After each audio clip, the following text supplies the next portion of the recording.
waxay ahayd munaasabad ay ku qanijiminayeen dufcadii afraad ee dhamaystirta waxbarashada dugsiga sare ee iskuulka Suldaan Axmed Nuur waxaana munaasabadani ka soo qayb galay mas'uuliyiin ka socda wasaaradda waxbarashada Galmudug iyo maamulka degmada Cadaado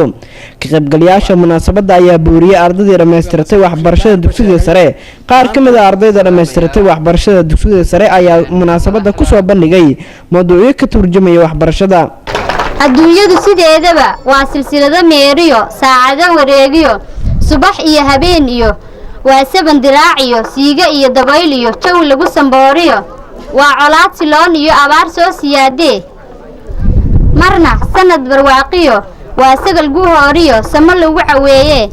maamulkeena sare oo wax badan oo samraayiyo arday haysalaan guud The whole of education have been divided into the divisions such as primary education, secondary education and highest secondary education. maamulaha iskuulka Suldaan Axmed Nuur ee magaalada Cadaado Ismaan Aadan Maalin ayaa ka sheekeeyay marxaladii iskuulka soo maray. sidoo kale waxaan bogaadinayaa galabta la qaybsanayaa farxadooda ardada muddo dheer soo waday waxbarashada halkaan galabta ku qalin bedelanaya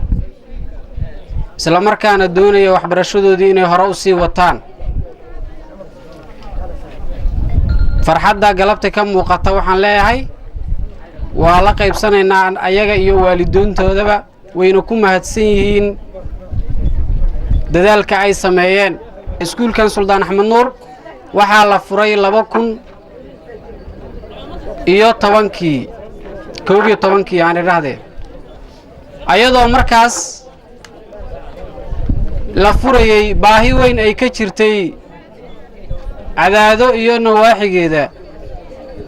isla markaana uu baahidii halka ka jirtay wax badan ka daboolay waxa xusid mudan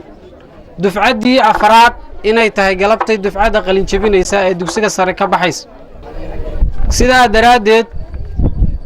waxa loo baahan yahay qof kastaaba inuu ku shukriyo waxbarashada u timid deegaankiisa iyo iskuulkan oo kaalin weyn ka qaatay degmada Cadaado waxbarashadeeda haddii uusan jiri lahayn in badan oo hadda waxbaratay waxa laga yaabaa inaysan waxbaran lahayn ugu dambeyntii Axmed Xuseen Qeere agaasimo waaxeedka aasaasiga ee wasaaradda waxbarashada dowlad goboleedka Galmudug ayaa sheegay in jiraan 50 macallin oo sanadkan deegaanada Galmudug iskuulaadkooda wax ka dhigi doona kuwaas oo kamid ah shaqaalaha dawladda isla markaana iskuulkan uu noqonayo iskuulka wasaaradda ay maamusho waxaan marka hore inaan hambalida la qaybsado ardayda ka qalin bedelanaysa dugsiga sare ee Suldaan Axmed Nuur wiilal garo iskugu jira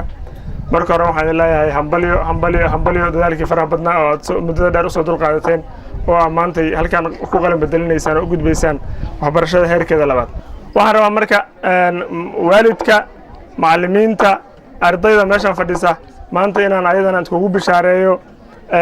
hadiyad kale oo aan wasaaradda waxbarashada idin hayso oo aan maanta qaas ahaan ardayda dhigata iskuulkan Suldaan Axmed Nuur waxa jirta macallimiin wasaaradda waxbarashada federaalka ah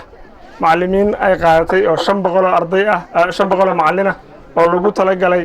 in lagu tijaabiyo oo ay ka howlgalaan waxbarashada dawladdu ay leedahay iskoolada dawladdu ay leedahay in macallimiin looga dhigo oo macallimiintaas ay noqdeen shaqaale dawladeed oo wasaaradda waxbarashada